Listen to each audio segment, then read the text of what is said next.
Good evening student, my Gyanpur channel पर आप सभी का स्वागत है। आज हम लोग पास्ट टेंस के बारे में पढ़ेंगे। ठीक है, प्रेजेंट टेंस जो था वो पूरा खत्म हो गया। अब हम लोग पास्ट टेंस के बारे में पढ़ेंगे। पास्ट टेंस में पास्ट इंडेफिनिट टेंस, ठीक है, उसमें अफर्मेटिव सेंटेंस और नेगेटिव सेंटेंस को कैसे ट्रांसलेट करना है इसके बारे में पढ़ेंगे। चलिए वीडियो को स्टार्ट करते हैं। पास्ट इंडेफिनिट टेंस, इसको पास्ट सिंपल टेंस भी कहते हैं। ठीक है, अब यहाँ पर पास्ट इंडेफिनिट टेंस में अफर्मेटिव सेंटेंस के बारे में पढ़ना है। इसका पहचान देखते हैं कि इस वाक्य को कैसे पहचानते हैं।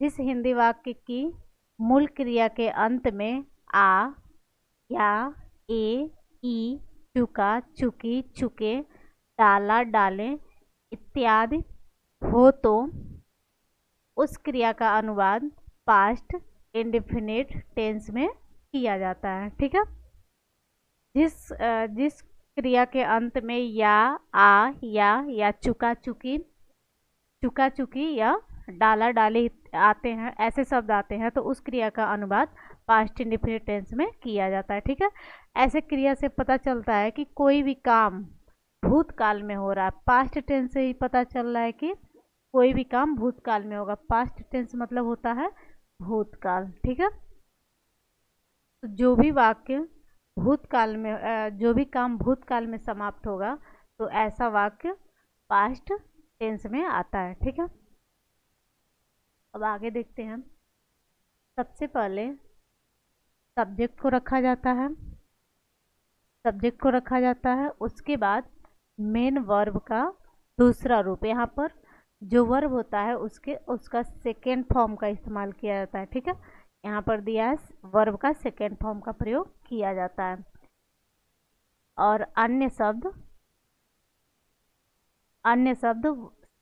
वर्ब के सेकेंड फॉर्म के बाद रखा जाता है। जो भी मतलब ऑब्जेक्ट होता है उसको वर्ब के बाद रखा जाता है। इसमें हेल्पिंग वर्ब नहीं होता है। ठीक है, सब्जेक्ट होता है, उसके बाद वर्ब का सेकेंड फॉर्म होता है, उसके बाद ऑब्जेक्ट होता है। यहाँ पर स्ट्रक्चर दिया है अफर्मेटिव सेंटेंस का। सब्जेक्ट प्लस वर्ब का सेकेंड फॉर्म प्लस ऑब्जेक्ट। सबसे पहले सब्जेक्ट को रखा जाता है। सब्जेक्ट मतलब जो भी काम को कर रहा होता है या वाक्य में जिसके बारे में बात होता है। उसके बाद वर्ब का सेकेंड फॉर्म होता है प्लस ऑब्जेक्ट होता है। यहाँ पर एग्जाम्पल दिया है, इसको देखते हैं। पहला वाला दिया है, मैंने पत्र लिखा। यहाँ पर लिखा होना चाहिए था, मैंने पत्र लिखा। दूसरा वाला है, हम लोग ने एक कार खरीदी। पहले वाले को ट्रांसलेट करते हैं। मैंने पत्र लिखा तो मैंने का आई हो जाएगा। अब यहाँ पर काम क्या हो रहा है, लिखने का काम हो रहा है। ठीक है, तो लिखने का क्या होता है, राइट। अब राइट का सेकेंड फॉर्म क्या होता है, रोट होता है, तो रोट हो जाएगा। और ये जो पत्र है यह ऑब्जेक्टिव पार्ट में चला जाएगा। ठीक है, और ये जो मैंने दिया है यह सब्जेक्ट हो जाएगा। तो मैंने का आई हो जाएगा, मैंने मतलब आई, तो आई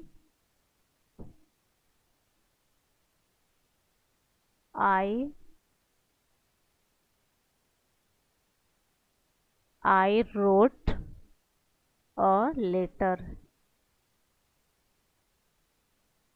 क्लियर। दूसरा वाला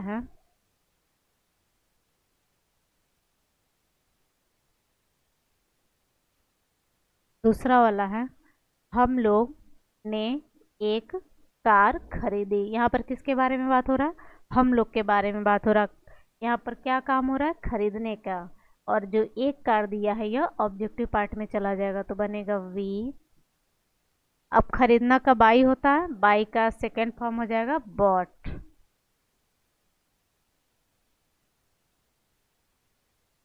वी बॉट। अब यहाँ पर दिया है एक कार, तो हो जाएगा अ कार। क्लियर, वी बाट अ कार। ठीक है, इसका स्क्रीनशॉट ले लीजिए, फिर आगे बढ़ते हैं।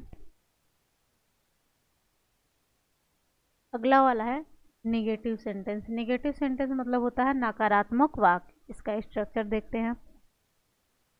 सब्जेक्ट, अब यहाँ पर एक चीज़ थोड़ा सा अलग होता है। अफर्मेटिव में जो हम लोग पढ़े थे तो उसमें सब्जेक्ट था प्लस वर्ब का सेकेंड फॉर्म था प्लस ऑब्जेक्ट था। लेकिन जब पास्ट इंडिफिनिट टेंस का निगेटिव हम लोग पढ़ते हैं तो उसमें डिड आ जाता है। ठीक है, जैसे हम लोग प्रेजेंट में पढ़े थे तो प्रेजेंट में डज या डू आ गया था। इसी तरह जब हम लोग पास्ट में पढ़ते हैं तो पास्ट इंडिफिनिट टेंस में जब हम लोग निगेटिव पढ़ते हैं तो उसमें डिड आ जाता है। ठीक है, तो subject plus did plus not plus verb का फर्स्ट फॉर्म का इस्तेमाल करते हैं प्लस ऑब्जेक्ट होता है। अफर्मेटिव में वर्ब के सेकेंड फॉर्म का इस्तेमाल करेंगे और नेगेटिव में वर्ब के फर्स्ट फॉर्म का इस्तेमाल करेंगे। ठीक है, यह थोड़ा सा अलग होता है, इसको ध्यान। वाक्य देखते हैं। मैं स्कूल नहीं गया। ठीक है, यहाँ पर किसके बारे में बात हो रहा है? मैं के बारे में बात हो रहा है, तो यह सब्जेक्ट हो जाएगा और गया क्रिया हो जाएगा। और इसमें नहीं दिया है तो डिड का इस्तेमाल करेंगे, जैसे कि हम लोग स्ट्रक्चर में देखे हैं। इसको ट्रांसलेट करेंगे तो बनेगा आई डिड नॉट। अब जाना का गो होता है तो हो जाएगा go to school. Clear? Next वाला है गाड़ी स्टेशन पर नहीं ठहरी। यहाँ पर गाड़ी क्या बात हो रहा है? गाड़ी मतलब ट्रेन। ठीक है, और ठहरना क्रिया हो जाएगा तो बनेगा द ट्रेन डिड नॉट। ठहरना का स्टे होता है, आगे दिया है स्टेशन पर तो हो जाएगा एट द स्टेशन।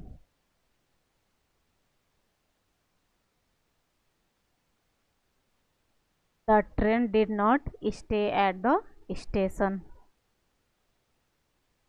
कुछ अदर सेंटेंस दिया है, दूसरा वाक्य दिया है, इसको ट्रांसलेट करते हैं।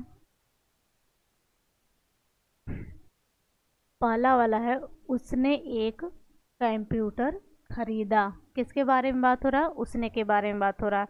और यहाँ पर काम क्या हुआ? खरीदने का। एक कंप्यूटर, यह ऑब्जेक्टिव पार्ट में चला जाएगा तो ट्रांसलेट करेंगे तो बनेगा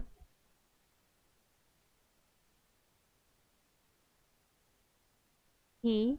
अब यहाँ पर ध्यान रखेंगे क्योंकि यह अफर्मेटिव सेंटेंस है। ठीक है, तो अफर्मेटिव में तो डिड का इस्तेमाल नहीं करना है। सब्जेक्ट प्लस वर्ब का सेकेंड फॉर्म प्लस ऑब्जेक्ट, तो सब्जेक्ट हो गया। अब यहाँ पर वर्ब का सेकेंड फॉर्म का इस्तेमाल करना है तो खरीदना का बाई होता है, बाई का सेकेंड फॉर्म बॉट। ही बॉट। अब यहाँ पर दिया है एक कंप्यूटर तो हो जाएगा अ कंप्यूटर। ठीक है, अगला वाला है मोहन ने मेरी मदद की। किसके बारे में बात हो रहा है? मोहन के बारे में बात हो रहा है और मदद करने का बात हो रहा है। ठीक है, तो वह वर्ब हो जाएगा और मोहन सब्जेक्ट हो जाएगा और मेरी यह ऑब्जेक्टिव पार्ट में चला जाएगा तो बनेगा मोहन हेल्प्ड। अब मेरी क्या हो जाएगा? मे। तीसरा वाला है करीम और मोहन शोरगुल किया। ठीक है, यहाँ पर करीम और मोहन दोनों के बारे में बात हो रहा है तो बनेगा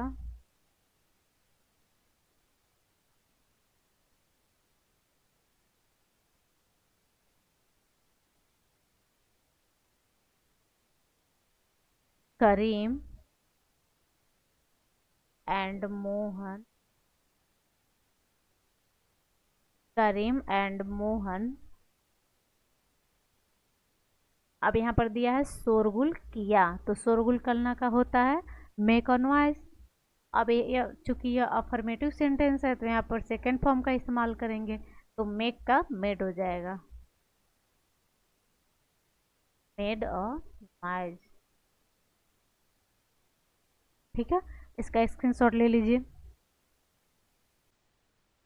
चौथा वाला देखते हैं वह उस होटल में नहीं रुकी। किसके बारे में बात हो रहा है? वह के बारे में बात हो रहा है, तो यह सब्जेक्ट हो जाएगा, रुकना क्रिया हो जाएगा, और होटल में यह ऑब्जेक्टिव पार्ट में चला जाएगा। तो इसको ट्रांसलेट करेंगे तो बनेगा ही डिड नॉट, रुकना का स्टे होता है, स्टे उस होटल में, तो बनेगा इन दैट होटल। ठीक है, we did not stay in that hotel. अगला वाला है, वह अर्थशास्त्र नहीं जानता था। किसके बारे में बात हो रहा है? वह के बारे में बात हो रहा है, तो वह सब्जेक्ट हो जाएगा, जानना क्रिया हो जाएगा, और अर्थशास्त्रीय ऑब्जेक्टिव पार्ट में चला जाएगा, तो बनेगा ही। और एक चीज़ थोड़ा सा यहाँ पर ध्यान दीजिएगा आप लोग, यहाँ रुकी है ना, तो रुकी से पता चला कि कोई लड़की है, तो सी का इस्तेमाल करेंगे। ठीक है, तो इसको ट्रांसलेट करेंगे तो बनेगा ही डिड नॉट, जानना का नो होता है, नो द इकोनॉमिक्स। इकोनॉमिक्स मतलब होता है अर्थशास्त्र।